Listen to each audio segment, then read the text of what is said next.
Hello everyone, welcome back to my channel Recipes by Suvi. நம்ம இன்னைக்கு பார்க்க போற ரெசிபி எல்லாருக்கும் ரொம்ப பிடிச்ச எஸ்பெஷலி கிட்ஸ் ஃபேவரட் ரெசிபி பால் பேடா.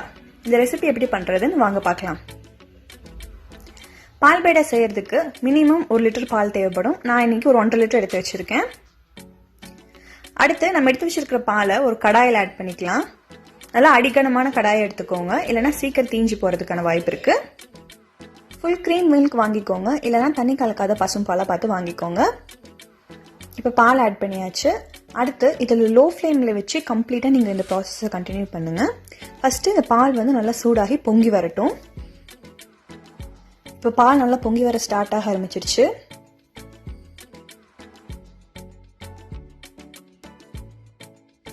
இப்போ லேடல் வச்சு நல்லா மிக்ஸ் பண்ணி விட்டுக்கோங்க. இந்த ரெசிபிக்கு அப்பப்போ மிக்ஸ் பண்ணி விடுங்க. அப்போ தான் உங்களுக்கு அந்த சாஃப்ட் சில்கி ஸ்மூத்தான மில்க் பேடா கிடைக்கும். இல்லைன்னா கொஞ்சம் உங்களுக்கு பால்கோவா கன்சிஸ்டன்சியில் தான் கிடைக்கும். மில்க் வந்து கொஞ்சம் கொஞ்சமாக ரெடியூஸ் ஆகிட்டே இருக்கும். நீங்கள் அப்பப்போ கலந்து விட்டுக்கிட்டே இருங்க. ஓரங்களெல்லாம் அப்பப்போ எடுத்து விட்டுக்கோங்க. பால் பேடா பால்கோவா பண்ணுறப்ப நீங்கள் நான்ஸ்டிக் பேன் யூஸ் பண்ணிக்கோங்க. அப்போ தான் உங்களுக்கு நான்ஸ்டிக்கியாக உங்களுக்கு நல்லா கிடைக்கும். இந்த ரெசிபி ரொம்ப ஈஸி. வெறும் நீங்கள் பாலும் சர்க்கரையும் இருந்தாலே இந்த ரெசிபி பண்ணி முடிச்சிடலாம். நீங்கள் தேவைப்பட்ட ஃப்ளேவர் அண்ட் டேஸ்ட்டு ரிச்னஸ்க்காக நீங்கள் நெய் ஆட் பண்ணிக்கலாம். மற்றபடி நீங்கள் 2 இன்க்ரீடியன்ட் தான் மெயினாக இருக்குது. இப்போ பாருங்கள், பால் வந்து பாதியாக ரெடியூஸ் ஆகிடுச்சு. இன்னுமே இது ரெடியூஸ் ஆகணும். நல்லா ரிச் க்ரீமியாக கிடைக்கும் உங்களுக்கு கடைசியாக. அப்போ நீங்கள் சுகர் ஆட் பண்ணிவிட்டு நீங்கள் ஃபினிஷ் பண்ணிக்கலாம் ரெசிபியை. பால் இப்போ 75% ரெடியூஸ் ஆகிடுச்சு. இந்த ஆடையெல்லாம் அப்பப்போ எடுத்து விட்டு நல்லா மிக்ஸ் பண்ணிக்கோங்க, இல்லைனா இந்த ஆடையெல்லாம் கொஞ்சம் கட்டி கட்டியாக இருக்கும். இப்போயே பால் நல்லா க்ரீமாக கிடைக்க ஆரம்பிச்சிடுச்சு. டோட்டலாக இந்த ப்ராசஸ் வந்து பார்த்தீங்கன்னா 1 hour to 1.5 hours ஆகும். ஸோ மீடியம் ஃப்ளேமில் வைக்காமல் நீங்கள் லோ ஃப்ளேமில் வச்சு நீங்கள் கண்டினியூ பண்ணுங்கள். இப்போ நல்லா ட்ரை ஆகிடுச்சு பால். ஒன்ஸ் பால் நல்லா ட்ரை ஆக ஆரம்பிச்சிருச்சுன்னா நீங்கள் கைவிடாமல் நல்லா கலந்து விட்டுக்கிட்டே இருங்க, இல்லைன்னா அடி பிடிச்சிரும். இப்போ பால் நல்லா திக்காக க்ரீமியாக ரெடி ஆகிடுச்சு. அடுத்து இதில் நம்ம சுகர் ஆட் பண்ணிக்கலாம்.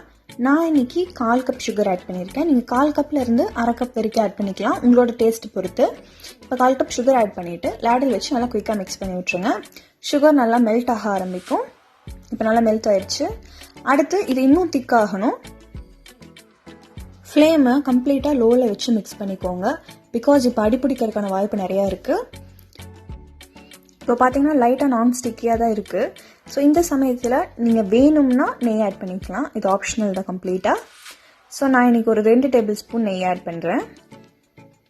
நெய் ஆட் பண்ணிங்கன்னா உங்களுக்கு லைட் பேல் கலர் தான் கிடைக்கும். நெய் ஆட் பண்ணலன்னா உங்களுக்கு பியோர் ஒயிட் கலரில் கிடைக்கும் பால் பேடா. இப்போ நெய் ஆட் பண்ணியாச்சு. அடுத்து ஒரு லேடல் வச்சு நல்லா மிக்ஸ் பண்ணி விட்டுருங்க. நெய் வந்து பால் பேடாவில் ஈக்குவலாக ஸ்ப்ரெட் ஆகிற மாதிரி நல்லா மிக்ஸ் பண்ணிடுங்க. எல்லா பக்கமும் நெய் வந்து கம்ப்ளீட்டாக இருக்கணும். நீங்கள் தேவைப்பட்டால் இன்னும் கொஞ்சம் கூட நெய் ஆட் பண்ணிக்கலாம். இப்போ நல்லா நான்ஸ்டிக்கே வந்துருச்சு. இப்போ நான் ரிமூவ் பண்ணிடுறேன். கையில் ஃபஸ்ட்டு நெய் நல்லா அப்ளை பண்ணிக்கோங்க, அப்போ தான் உங்களுக்கு ஒட்டாமல் வரும்.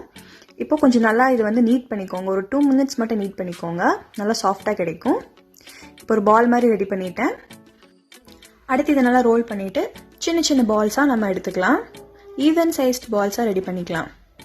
ஒரு பார்ஷியல் அமௌண்ட் எடுத்துகிட்டு நல்லா பாம்பில் வச்சு நெய் அப்ளை பண்ணிவிட்டு நீங்கள் நல்லா பால் மாதிரி இதை நல்லா உருட்டிக்கோங்க.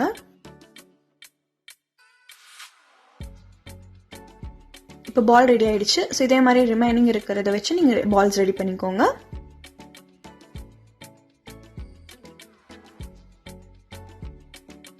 இப்போ நம்ம ரெடி பண்ணி வச்சிருக்க பாலில் ஒரு ஃபிங்கர் வச்சு லைட்டாக ப்ரெஸ் பண்ணிங்க அப்படின்னா ஒரு சின்ன ஹோல் மாதிரி ஃபார்ம் ஆகும். இதே மாதிரி எல்லா பால்லையும் நீங்கள் பண்ணிவிடுங்க. அடுத்து இதில் நம்ம கொஞ்சம் டெக்கரேட் பண்ணிக்கலாம். இன்றைக்கி நான் ஸ்ட்ராபெரி ஃபுட் கலரிங் எடுத்திருக்கேன். அது கொஞ்சம் வாட்டரில் மிக்ஸ் பண்ணிட்டோ இல்லை நீங்கள் டைரெக்டாகவோ பால் பேடாவில் இருக்க ஹோலில் நீங்கள் அப்ளை பண்ணிக்கலாம்.